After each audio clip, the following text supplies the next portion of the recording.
Outlet पर होगा आपके सारे फिजिक्स के इंस्टीट्यूट मैथ्स और उसका सफाया। बस अपने फोन से क्वेश्चन की फोटो खींचो, क्रॉप करो और तुरंत वीडियो सोल्यूशन पाओ। डाउनलोड कीजिए डाउटनेट ऐप अभी या फिर व्हाट्सएप कीजिए अपने डाउट्स 8 400 400 400 पर। एक इलेक्ट्रिक डाइपोल है जिसका डाइपोल मोमेंट पी वेक्टर दिया हुआ है। इसको एक यूनिफॉर्म इलेक्ट्रिक फील्ड में प्लेस किया है जहाँ पे इलेक्ट्रिक फील्ड दिया हुआ है ई वेक्टर। तो हम लोग को टॉर्क निकालना है experienced by the dipole in this electric field and we have to identify.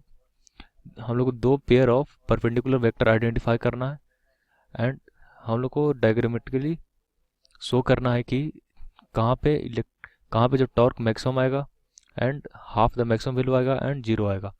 तो हम लोग देखते हैं अगर अगर कोई इलेक्ट्रिक फील्ड ई है इस डायरेक्शन में एंड यहाँ पे कोई डाइपोल पी प्लेस कर दिया एट एंगल थीटा, तो जो क्या होता है टॉर्क का वैल्यू, अगर कोई भी डाइपोल कोई इलेक्ट्रिक फील्ड में प्लेस किया हुआ है तो टॉर्क का वैल्यू होता है पी क्रॉस ई। यहाँ पे हम लोग प्रूव कर सकते हैं इसको।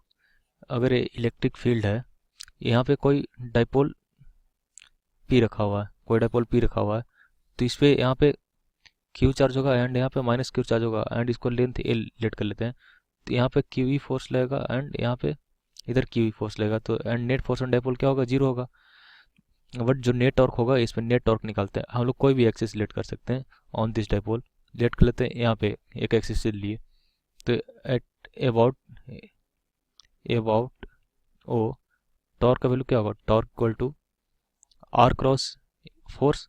तो आर का वैल्यू हो गया एल, एल क्रॉस फोर्स का वैल्यू हो गया क्यू क्रॉस क्यू ई हो गया। तो हम लोग इसको ऐसे भी लिख सकते हैं क्यू, क्योंकि स्केलर है इसको हम लोग इधर ले आएंगे Q into L cross into E. तो क्यू इंटू एल क्या हो जाएगा, पी क्रॉस ई हो जाएगा। तो टॉर्क ऑन डाइपोल हो गया।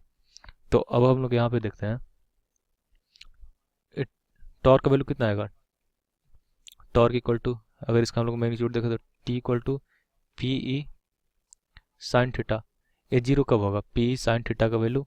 अगर यहाँ पे देखें torque equal to P cross E करते हैं तो पी क्रॉस ई का वैल्यू किधर आएगा, inverts this plane of this electric field and dipole का जो प्लेन है इस प्लेन के इनवर्ट्स में आएगा, परपेंडिकुलर टू दिस प्लेन आएगा टॉर्क का वैल्यू। तो यहाँ पे दो दो परपेंडिकुलर वेक्टर बन सकते हैं, तो परपेंडिकुलर वेक्टर का पेयर हो सकता है torque vector and electric field vector and torque vector and dipole vector. तो एक आंसर हो गया two pairs of perpendicular vectors क्या हो गया, टॉर्क एंड इलेक्ट्रिक फील्ड एक हो गया एंड दूसरा हो गया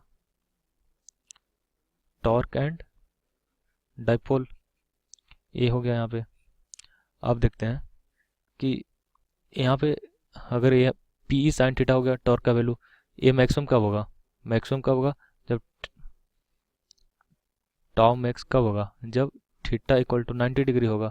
थीटा इक्वल टू 90 डिग्री तब होगा टाउ इक्वल टू पी ई।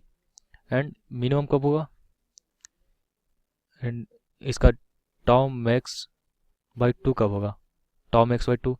तो P E by two equal to P E sine theta. तो यहाँ से थीटा इक्वल टू आ जाएगा 30 डिग्री। एट 30 डिग्री पर मैक्सिमम का आधा टॉर्क होगा एंड जीरो कब होगा, zero tau equal to zero कब होगा, जब zero equal to P E sine theta, जब थीटा का value theta equal to zero degree and 180 degree होगा तब टॉर्क का वैल्यू जीरो होगा। तो हम लोग इसको तीनों को डायग्राम बना देते हैं। तो ये हो गया, ये इलेक्ट्रिक फील्ड हो गया एंड ये पी वेक्टर हो गया, पी वेक्टर हो गया। तो यहाँ पे आएगा टाउ मैक्स आएगा। एंड सेकंड में देखते हैं ये इलेक्ट्रिक फील्ड हो गया, इलेक्ट्रिक फील्ड हो गया एंड ये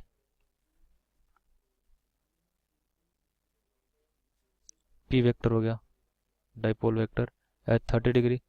तो यहाँ पे होगा टाउ मैक्स बाई टू होगा एंड थर्ड में हो गया ये इलेक्ट्रिक फील्ड हो गया। एंड